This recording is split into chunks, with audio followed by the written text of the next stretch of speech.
Hello everyone, मेरा नाम है विजेंद्र कुमार और मैं अनअकैडमी पे केमिस्ट्री पढ़ाता हूं।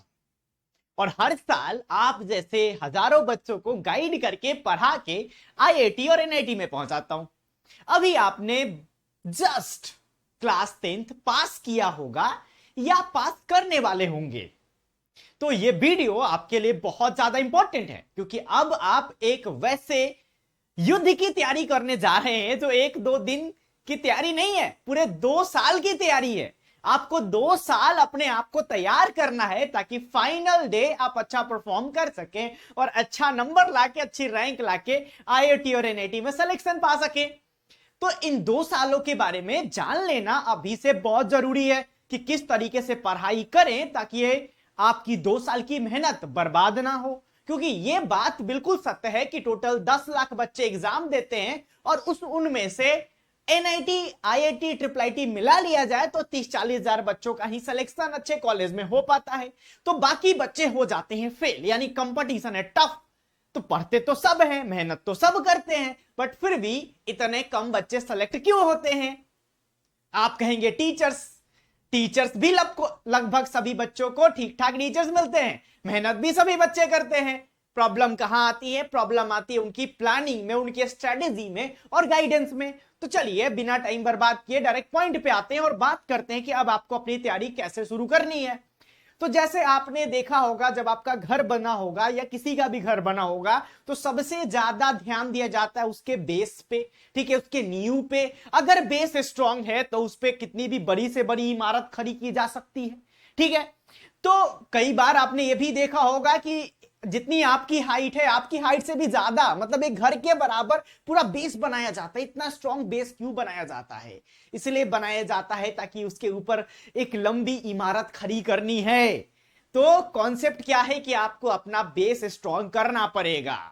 देखिए, अभी तक आप क्लास 10th में थे, क्लास 10th की पढ़ाई आसान थी, आपका सिलेबस छोटा था। अब सिलेबस बढ़ जाएगा, कॉन्सेप्ट बढ़ जाएंगे, डेप्थ में जाना पड़ेगा, सोचना पड़ेगा, दिमाग पे जोर डालना पड़ेगा, ठीक है। एक ही सवाल में बहुत सारे कॉन्सेप्ट मिक्स हो रहे होंगे जो पहले नहीं होते थे। पहले एक ही कॉन्सेप्ट से एक सवाल बन जाता था, अब नहीं बनेगा, ठीक है। तो इसके लिए बेस का स्ट्रांग होना जरूरी है। अब बेस में क्या आता है? बेस में एक चीज तो हो जाती है जो आपने क्लास 10th में पढ़ा है, उससे रिलेटेड चीज, जैसे क्वाड्रेटिक इक्वेशन। आप क्वाड्रेटिक इक्वेशन की बात करेंगे तो आपका क्वाड्रेटिक इक्वेशन सॉल्विंग टेक्निक आपकी जितनी अच्छी होगी, आप उतने आसानी तरीके से मैथ्स के बहुत सारे 11th-12th के प्रॉब्लम को सॉल्व कर पाएंगे। उसके बाद अगर केमिस्ट्री की बात करें तो पीरियोडिक टेबल आपने पढ़ा होगा। अगर आपने पीरियोडिक टेबल ठीक ठाक से पढ़ा होगा तो 11th का पीरियोडिक टेबल आपको आसानी से समझ में आएगा। तो जब आप तैयारी करने स्टार्ट कर रहे हैं तो आपको किन चीजों पर ध्यान देना है? आपको इस पे दिमाग नहीं लगाना है कि which is more important for you, ठीक है। आपके लिए, आपके बेस को स्ट्रांग बनाने के लिए ज्यादा इंपॉर्टेंट क्या है, इस पे दिमाग मत लगाइए। आपके टीचर्स आने वाले 2 महीने में जो पढ़ाने वाले हैं वो आपका बेसिक है, उससे अच्छे से पढ़ना है, उस पर ढेर सारे सवाल लगाने हैं, आपके टीचर जो बोलेंगे वो करना है। मैथमेटिक्स में आपका स्टार्टिंग में बेसिक मैथ स्टार्ट होगा, इक्वेशन सॉल्विंग टेक्निक आपको सिखाई जाएगी, इनइक्वालिटी आपको सिखाई जाएगी। इसके सवाल, जितने ज्यादा सवाल आप बनाएंगे उतना ज्यादा फ्लुएंसी आएगा, उतनी जल्दी आप रूट्स निकाल पाएंगे, उतने जल्दी आप ग्राफ ड्रॉ कर पाएंगे और मैथ में अपने आप को स्मार्ट बना पाएंगे। उसी तरह से केमिस्ट्री की बात करेंगे, केमिस्ट्री में स्टार्टिंग में आपका मोल कॉन्सेप्ट आपको पढ़ाया जाएगा, एटॉमिक स्ट्रक्चर पढ़ाया जाएगा, पीरियोडिक टेबल पढ़ाया जाएगा, ऑर्गेनिक में नोमेनक्लेचर पढ़ाया जाएगा। ये सब बहुत इंपॉर्टेंट है क्योंकि अगर आपका फिजिकल अच्छा करना है तो मोल कॉन्सेप्ट इंपॉर्टेंट है। अगर आपको फिजिकल केमिस्ट्री अच्छा करना है तो मोल कॉन्सेप्ट बहुत इंपॉर्टेंट है। अगर आपका मोल कॉन्सेप्ट का कॉन्सेप्ट क्लियर रहेगा, ठीक है, तो पूरी फिजिकल केमिस्ट्री आसान हो जाएगी, ठीक है। इनऑर्गेनिक अच्छा करना है तो पीरियोडिक टेबल आपका अच्छा होना चाहिए। तो पीरियोडिक टेबल एकदम जी जान लगा के पढ़िए, अच्छे से पढ़िए, डेप्थ में जाके पढ़िए, पूरा समझिए, क्योंकि आगे आने वाले टाइम में जर्नी मुश्किल होने वाली है। जितना टाइम आपको इन चैप्टर्स पे स्टार्टिंग में मिल रहा है आगे नहीं मिलेगा। उसी तरह से एटॉमिक स्ट्रक्चर आप अच्छे से पढ़िए, बेसिक आप बात करेंगे बेसिक ऑर्गेनिक केमिस्ट्री, ठीक है, बेसिक ऑर्गेनिक केमिस्ट्री में नोमेनक्लेचर आपको पढ़ाया जाएगा, इसको आप अच्छे से पढ़िए। ठीक है, आप मैथ्स में जो आपको मैंने बताया इक्वेशन पढ़ाया जाएगा, ग्राफ पढ़ाया जाएगा, फंक्शन पढ़ाया जाएगा, इनइक्वालिटी पढ़ाया जाएगा, क्वाड्रेटिक इक्वेशन पढ़ाया जाएगा, इसको अच्छे से पढ़िए। फिजिक्स में आपको मोशन पढ़ाया जाएगा। अभी तक आपने जो मोशन पढ़ा था, यहां का मोशन अलग होगा। यहां पे मैं कहूंगा I am moving towards this board, आपसे सवाल पूछा जाएगा ये बोर्ड मेरे रेस्पेक्ट में रेस्ट में है कि मोशन में है। शायद अभी तक आप ये पढ़े होंगे कि रेस्ट में है, क्योंकि ये तो रेस्ट में ही है ना, लेकिन चूंकि मेरे रेस्पेक्ट में बात किया जा रहा है तो मेरे रेस्पेक्ट में इसका डिस्टेंस टाइम के साथ बदल रहा है, मतलब ये मोशन में है। तो यहां पे कॉन्सेप्ट बदलने वाला है, डेप्थ में जाना पड़ेगा। आपने वही मेल्टिंग पॉइंट बॉइलिंग पॉइंट पढ़ा था, ठीक है, मेल्टिंग पॉइंट बॉइलिंग पॉइंट पढ़ा था, उसी को यहां पर थोड़ा हम और डेप्थ में ले जाएंगे और आपको समझाएंगे कि मेल्टिंग पॉइंट किस तरीके से किस किस फोर्स पर डिपेंड करता है और किस किस तरीके से मास पर डिपेंड करता है, और उसी पे बहुत सारे ऑर्डर आपको लिखवाएंगे जो ऑर्डर डायरेक्टली आपके एग्जाम में आएंगे। तो उनको समझने के लिए आपने जो 9th 10th में पढ़ा है, ठीक है, वो जरूरी है। अगर आपको आपकी 9th 10th की पढ़ाई अच्छे से हुई है, डेफिनेटली 11th में आपको हेल्प मिलेगा। ठीक है, तो ये तो हो गया कि जो आपके टीचर्स पढ़ाएंगे उसको अच्छे से अभी पढ़ना है, अभी बेस पे ध्यान देना है। अभी लंबी लंबी बातें नहीं सोचनी है कि मुझे 300 में से 250 लाना है, 200 लाना है, ये सब बातें अभी नहीं करना है। अभी अपना पूरा का पूरा फोकस कहां रखना है? अभी अपना पूरा का पूरा फोकस रखना है आपको अपने बेस को स्ट्रांग बनाने पे। अगर आपका बेस स्ट्रांग हो जाएगा, ठीक है, तो बाकी चीजें ऐसे ही कवर हो जाएंगी। अब बात आती है, बहुत सारे बच्चे पूछते हैं बुक्स के बारे में, तो चलिए मैं बुक्स आपको लिखा देता हूं। ठीक है, अच्छा एक और बात, जो भी बच्चे अनअकैडमी प्लस पे पढ़ना चाहते हैं, ठीक है, वो पढ़ सकते हैं डायरेक्टली, अनअकैडमी प्लस का सब्सक्रिप्शन ले सकते हैं। ठीक है, कैसे सब्सक्रिप्शन लेना उसकी भी बात मैं अभी कर दूंगा। ठीक है, अनअकैडमी प्लस आपके लिए एक ऐसा प्लेटफॉर्म है जहां पर कोटा के सारे टॉप एजुकेटर्स आपको पढ़ाते हैं। ये मिट क्यों नहीं रहा है भाई आज? ठीक है, कोई बात नहीं।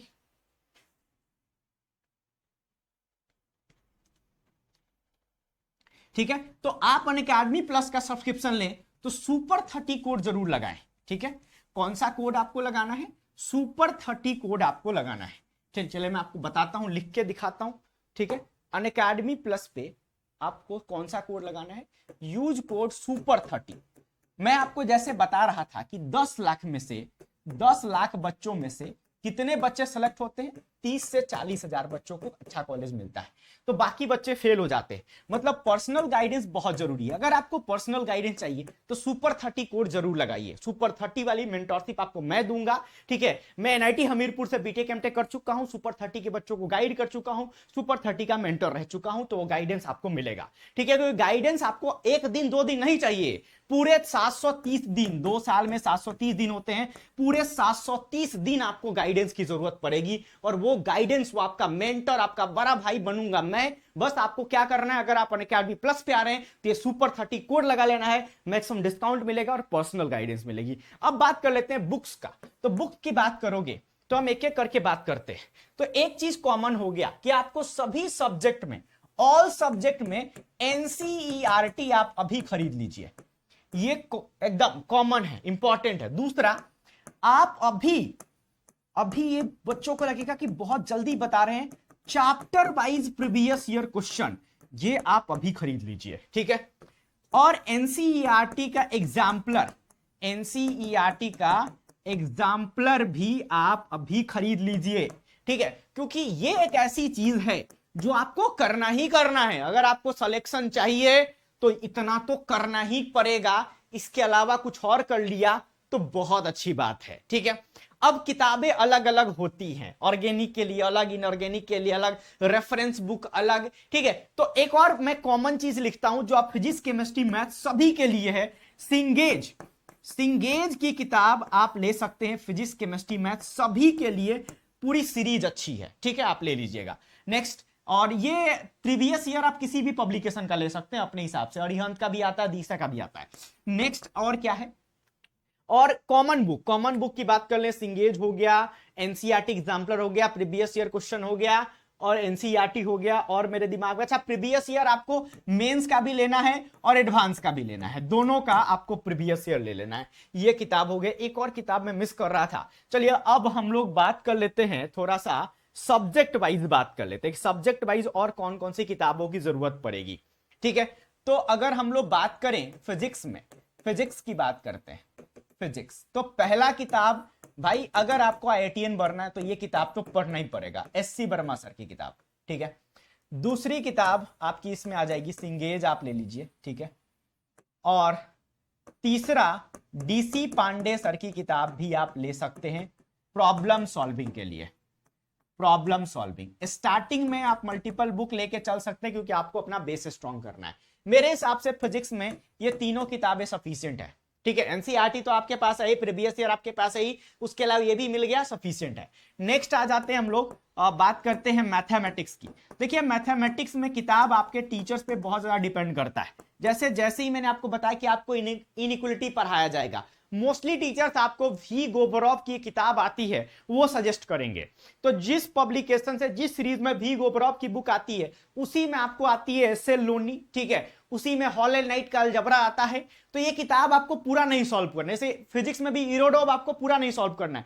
आपके टीचर जितना बताएंगे उतना ही करना है, ज्यादा तेज नहीं बनना है। वहां पे टीचर बताएंगे एक्सरसाइज 1 का इतना प्रॉब्लम लगा लो, उतना ही लगाना है, तो आपको टीचर्स बता देंगे। ठीक है, आप जिस टीचर से पढ़ेंगे, हर टीचर अपना अलग अलग बताता है। ठीक है, तो जो टीचर आपके बताएं आप आंख बंद करके फॉलो कीजिए, क्योंकि जिस टीचर से आप पढ़ने जा रहे हैं ना वो आपके जैसे बहुत सारे बच्चों को पढ़ा चुका है, उसकी बात मान के बहुत सारे बच्चे सेलेक्ट हो चुके हैं।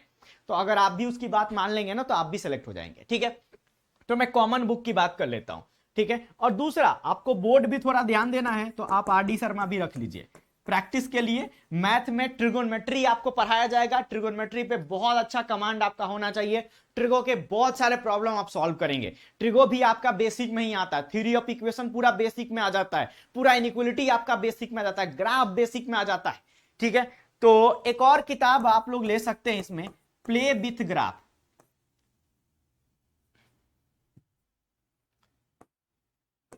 RD Sharma play with graph, इसमें ग्राफ बहुत अच्छा दिया है, तो प्ले विथ ग्राफ भी आप ले सकते हैं। ठीक है, तो एक RD शर्मा हो गया, और तीसरा सिंगेज, सिंगेज तो मैंने आपको कॉमन बता ही दिया था, सिंगेज ले सकते हैं। और चौथा देखिए, इसके अलावा जो साइड बुक है आपके टीचर सजेस्ट करेंगे, अगर वो कहते हैं कि आप TMH का अलजेब्रा ले लो, आप ले लो। ठीक है, वो कहते हैं आप SK गोयल का कोऑर्डिनेट ले लो, तो आप ले लो। ठीक है, जो आपके टीचर्स बताएंगे ना करो, आप मानो। ठीक है, लेकिन जो मैंने आपको बेसिक चीज बताई थी उसको नहीं भूलना है। बेसिक क्या आपका एनसीईआरटी प्रीवियस ईयर और एनसीईआरटी एग्जाम्पलर, इतना तो करना ही करना है। ये सब करने के चक्कर में ना जो बेसिक है, जो इंपॉर्टेंट है, उसको नहीं भूलना है, उसको नहीं छोड़ना है। ठीक है, तो ये हो गया। अब बाकी SL लोनी ट्रिगोनोमेट्री के लिए, SL लोनी। ठीक है, तो SL लोनी आप ले सकते हैं। ये सब सर्च करेंगे ना, इतना फेमस है, स्पेलिंग गलत भी लिखोगे ना तो सही आ जाएगा। ये सब सारी किताबें आपको मिल जाएगी, और इसकी पूरी सीरीज आप ले सकते हैं। अपने टीचर से एक बार डिस्कस कर लीजिएगा, फालतू में किताब खरीदने की जरूरत नहीं है। आपके टीचर अगर सॉल्व करवाएंगे तभी लीजिएगा। वी गोबरोव, हॉल एंड नाइट का अलजेब्रा आपके टीचर्स बोलेंगे तभी लेंगे, नहीं तो आप नहीं लेंगे। ठीक है, ऑप्शनल है, ये ऑप्शनल में रखते हैं। ठीक है, सिंगेज ही पूरा सॉल्व नहीं हो पाता भाई शुरू शुरू में। तो देखो बच्चों को क्या होता है ना कि एक चैप्टर को सारे किताब सॉल्व करेंगे, लेकिन जैसे ही आगे बढ़ेगा आपके पास रिवीजन का प्रेशर आएगा, क्लासेस ज्यादा लगने लगेंगी, तो फिर आप इतना सॉल्व नहीं कर पाएंगे। तो फिर जो बेसिक रह जाता है एनसीईआरटी प्रीवियस ईयर एग्जाम्पलर, उतना ही नहीं कर पाते हैं बच्चे। सिंगेज में ही इतना ज्यादा प्रॉब्लम है मैथ में कि बच्चे उतना ही कर ले तो सिलेक्शन हो जाएगा। तो आपको इस पे भी ध्यान देना है कि किसी भी किताब को आप उठा रहे हैं तो अच्छे से पढ़ेंगे, सिर्फ देखने के लिए, अगरबत्ती दिखाने के लिए किताब नहीं खरीदेंगे। अब आ जाते हैं, मैं अपने सब्जेक्ट पे आ जाता हूं, मैं केमिस्ट्री की बात कर लेता हूं। तो केमिस्ट्री की बात करते हैं डिटेल में। ठीक है, तो केमिस्ट्री में एक जो मोस्ट इंपॉर्टेंट किताब है एनसीईआरटी, जो बच्चा इसको पूरी तरह से कर लिया, ठीक है, उसका केमिस्ट्री में सिर्फ इतना पढ़ के जेईई मेन में 100% आ जाएगा, सिर्फ एनसीईआरटी पढ़ के। अगर उसने साथ साथ पीवाईक्यूज भी कर लिया तो पीवाईक्यूज मैंने आपको पहले भी लिखा था, बहुत इंपॉर्टेंट है। साथ में एनटीए अभ्यास ऐप भी आप लोग सभी में कॉमन रखेंगे। ठीक है, एग्जाम्पलर। ठीक है, अब आते हैं इसमें अलग अलग पार्ट में। मैं इनऑर्गेनिक पढ़ाता हूं, इनऑर्गेनिक की बात कर लेते हैं। ठीक है, देखिए इनऑर्गेनिक में एनसीईआरटी की थ्योरी मोर देन सफिशिएंट है, लेकिन इससे ज्यादा आपको करना है तो एक प्रभात कुमार की बुक आती है, आप वो भी ले सकते हैं, या अरिहंत की किताब भी सही है। अरिहंत की किताब भी अच्छी किताब है, आप इसको भी ओहो हो, इसको भी मिटा दिया, कोई बात नहीं। तो एक तो एनसीईआरटी रहेगा। चलिए दूसरा एनसीईआरटी, दूसरा मैं आपके टीचर पे छोड़ देता हूं, प्रॉब्लम सॉल्विंग पे आ जाते हैं। तो वीके जायसवाल सर की किताब है, ये प्रॉब्लम सॉल्विंग के लिए आप ले सकते हैं, एनसीईआरटी वीके जायसवाल, इतना सफिशिएंट है। बाकी आपके जो टीचर्स बोलेंगे कि अरिहंत ले लीजिए थ्योरी के लिए, एक और किताब आपको लेना पड़ेगा, या तो अरिहंत ले लीजिए, ठीक है, या सिंगेज थोड़ा सा ज्यादा हो जाता है, जो बच्चे एकदम पूरी टॉपर वाली कैटेगरी में है वो सिंगेज ले सकते हैं, नहीं तो एक प्रभात कुमार की किताब आती है, प्रभात कुमार, ये भी आप ले सकते हैं, ठीक है, ऑर्गेनिक में, ठीक है, ऑर्गेनिक इनऑर्गेनिक में, इनऑर्गेनिक का काम आपका यहां से हो जाएगा। ये बहुत है आपका लेक्चर नोट टीचर जो पढ़ाएगा वो, और इतना किताब बहुत है। नेक्स्ट आ जाते हैं और फिजिकल और ऑर्गेनिक पे। तो पहले ऑर्गेनिक की बात कर लेते हैं। तो ऑर्गेनिक में एनसीईआरटी तो रखना ही है आपको, ठीक है, एनसीईआरटी, और दूसरा एमएस चौहान सर की किताब, अनअकैडमी पे एमएस चौहान सर पढ़ाते हैं, तो एमएस चौहान सर की किताब आपको प्रॉब्लम बुक भी है और इनका थियरी बुक भी आता है, ठीक है, प्रॉब्लम बुक और थियरी बुक, तो ये दोनों बुक आप ले सकते हैं, ठीक है। और साथ में और पढ़ने के लिए आप चाहें तो आईएल फिनार की भी किताब आती है रिएक्शन मैकेनिज्म की, वो भी ले सकते हैं। सब आपको ध्यान से सुनना पड़ेगा, सारी चीजें मैं लिख नहीं सकता, अपना पूरा नॉलेज पूरा एक्सपीरियंस आपके सामने दे रहा हूं, ठीक है। तो आईएल फिनार भी आप रख सकते हैं अगर आप बहुत डेप्थ में जाके एडवांस की तैयारी करना चाहते हो। मेंस का काम एमएस चौहान सर की भी 2 किताब आती है, मेंस के अलग एडवांस के लिए अलग, ठीक है। पीवाईक्यूज तो कंपलसरी इसमें भी है ही, ठीक है। चलिए, और एनटीए अभ्यास ऐप भी इसमें भी कंपलसरी है। नेक्स्ट पे चलते हैं, फिजिकल, थोड़ा फास्ट कर रहा हूं क्योंकि बुक बताने में ही बहुत टाइम चला गया।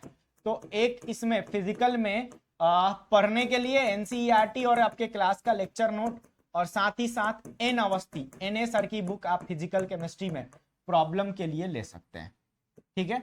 और साथ ही साथ आप चाहें तो इसमें पीवाईक्यूज तो कंपलसरी है ही, एनसीईआरटी एग्जाम्पलर कंपलसरी है ही, ठीक है। तो ये सारी चीजें आप ले सकते हैं। अब इसमें किसमें से कितना सॉल्व करना है, क्या क्या करना है, आपको टाइम टू टाइम पूछना पड़ेगा। एक बार में देखिए, आईआईटी में जाने का कोई एक फिक्स रास्ता नहीं है कि मैं आपको ये वाला रास्ता बता दूं आप फॉलो करके यहां पहुंच जाए, नहीं, आपको हमेशा अपने रास्ते बदलने भी पड़ सकते हैं, तो आपको हमेशा गाइडेंस की जरूरत पड़ेगी। That's what I was saying कि यूज द कोड सुपर30, आप सुपर30 कोड लगाइए, आप कभी भी मुझे कनेक्ट करेंगे, मेरे से बात करेंगे, लाइव क्लासेस में आके आप बात करेंगे, मैं आपको हमेशा गाइड करूंगा, आपके हर प्रॉब्लम को समझूंगा। अभी प्रॉब्लम स्टार्ट नहीं हुई है, मैं आपको पहले से डराना नहीं चाहता, लेकिन प्रॉब्लम्स आएंगी, रिवीजन की प्रॉब्लम आएगी, सवाल नहीं बनेंगे, कोई भी प्रॉब्लम आती है आप मेरे पास आ सकते हैं, ठीक है। तो मैं तो अभी आप लोगों को यही बोलूंगा, आप किताबें खरीद लीजिए, और किताबें खरीदेंगे तो उससे एक फायदा होगा ना कि एक माहौल बनेगा तैयारी का, थोड़ा सा इन्वेस्टमेंट आपका बुक पे होना चाहिए। पीडीएफ मत खरीदिए, ठीक है, किताब खरीदिए, जो मैंने आपको किताब बताया खरीद लीजिए, ताकि जब कभी जरूरत पड़े ना कि कोई टॉपिक समझ में नहीं आ रहा है, तो फिर आपको इधर उधर ढूंढना नहीं पड़ेगा कि मेरे पास ये किताब नहीं है। आपके पास इतनी किताबें रहेंगी कि आप उसमें से ढूंढ सकते हैं कि ये चीज कहां अच्छी दी गई है। तो बुक परचेज कर लीजिए, आप जो मैंने बताया उसमें से कुछ किताबें आप खरीद लीजिए, एनसीईआरटी तो खरीद ही लीजिए, प्रीवियस ईयर खरीद लीजिए, और साइड बुक जो मैंने आपको बताया उसमें से एक एक खरीद लीजिए, ठीक है। तो बुक खरीदिए, पहला स्टेप यही है आपके सक्सेस का, और बाकी आपको टाइम टू टाइम मैं गाइड करते रहूंगा, बताते रहूंगा, क्योंकि ये फिक्स रास्ता नहीं है कि मैं आपको ये बता दूं और आपका सिलेक्शन हो जाएगा। बस एक बात मैं जाते जाते आपको जरूर बोलूंगा कि अगर आपको सिलेक्शन लेना है तो एक चीज इंपॉर्टेंट है कि आप पूरा एनसीईआरटी अच्छे से कर लीजिए, ठीक है, जो टीचर आपको क्लास में पढ़ाते हैं उतना कर लीजिए, प्रीवियस ईयर आप सॉल्व कर लीजिए 2 बार, ठीक है, 2 बार पूरा, ठीक है, और एनटीए अभ्यास ऐप कर लीजिए, आपका सिलेक्शन हो जाएगा, ठीक है। रैंक क्या आएगी I don't know, but selection कोई नहीं रोकेगा, इतने से सिलेक्शन हो जाएगा।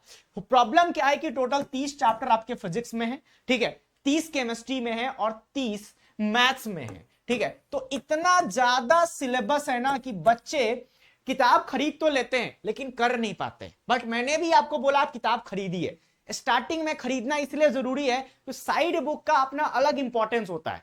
आपके टीचर ने आपको पढ़ा दिया, आपने प्रीवियस ईयर कर लिया, कोई टॉपिक में आपको लगता है कि इसमें आपको कॉन्फिडेंस नहीं आया, तो वहां पर साइड बुक ज्यादा काम आता है। आप उस वहां पे मान लीजिए आप कोई भी चैप्टर पढ़ रहे हैं, वहां पे B2S6 आपको पढ़ाया जा रहा है, तो B2S6 आपको समझ में नहीं आया तो आप अरिहंत खोलेंगे, सिंगेज खोलेंगे, B2S6 पढ़ लेंगे और जैसे ही समझ में आएगा उसको बंद कर देंगे। ठीक है, तो साइड बुक का ये इंपॉर्टेंस होता है, साइड बुक पूरा नहीं करना होता है। ठीक है, साइड बुक बस इसी पर्पस के लिए रखा जाता है, इसी पर्पस के लिए बनाया जाता है। इसके साथ साथ, क्योंकि इसके साथ साथ आपके टीचर्स अपनी डीपीपी भी देंगे, ठीक है, अपना सीट भी देंगे, आपको वो भी सॉल्व करना है। ठीक है, प्रीवियस ईयर आपके पास जेई मेन का, एडवांस का, दोनों का है, तो इतना दिस इज कंपलसरी, इतना कर लोगे सिलेक्शन हो जाएगा। बाकी मैं आप लोगों के साथ हूं, आप कभी भी मुझे रीच आउट कर सकते हैं। अनअकैडमी पे जाके आप सर्च कर लीजिएगा आज ही, चाहे गूगल कर लीजिएगा विजेंद्र कुमार केमिस्ट्री, ये जैसे ही गूगल कीजिएगा आपको मेरा अनअकैडमी प्रोफाइल मिल जाएगा, आप मुझे हर जगह कनेक्ट कर लीजिएगा। और अगर आप अनअकैडमी सब्सक्रिप्शन ले रहे हैं तो सुपर 30 कोड लगा लीजिएगा। ठीक है, आगे देखते हैं कि आप लोगों की जर्नी कैसे आगे बढ़ती है, आपके क्या क्या प्रॉब्लम आते हैं, फिर आपके लिए बहुत सारी चीजें हम बना के देंगे, आपके लिए पूरा प्लानर बना के देंगे कि आपको किस तरीके से पढ़ना है, टाइम टेबल बना के देंगे, रिवीजन चार्ट देंगे, सब कुछ देंगे। ठीक है, तो एक छोटे से वीडियो में मेरी कोशिश थी कि ये वीडियो में 10 मिनट में खत्म कर दूं, बट नहीं हो पाया। ठीक है, क्योंकि चीजें बहुत सारी थी बताने के लिए, इसलिए इतना फास्ट भी बताया। तो आगे भी मैं आपको बहुत सारी चीजें बताते रहूंगा। आज के वीडियो को मैं यहीं पर समाप्त करता हूं, बाय बाय। लेकिन एक चीज जरूर बोलूंगा कि अगर आपको सक्सेस चाहिए तो मेहनत करना पड़ेगा। और एक लाइन में हमेशा बच्चों को बोलता हूं कि मंजिल की जुस्तजू में क्यों भटक रहे हो राही, खुद को बना इतना आजिम की मंजिल तुझे पुकारे। ठीक है, तो अपने आप को, अपनी तैयारी को इतना स्ट्रांग बना लेना है कि आईआईटी खुद बोले भाई तू आजा, तू मेरे लिए ही बना है। ठीक है, तो तैयारी अच्छे से करना है, मोटिवेटेड रहना है, कोई भी जरूरत हो विजेंद्र भैया के पास आना है और सुपर 30 कोड जरूर लगाना है। चलिए चलते हैं, बाय बाय।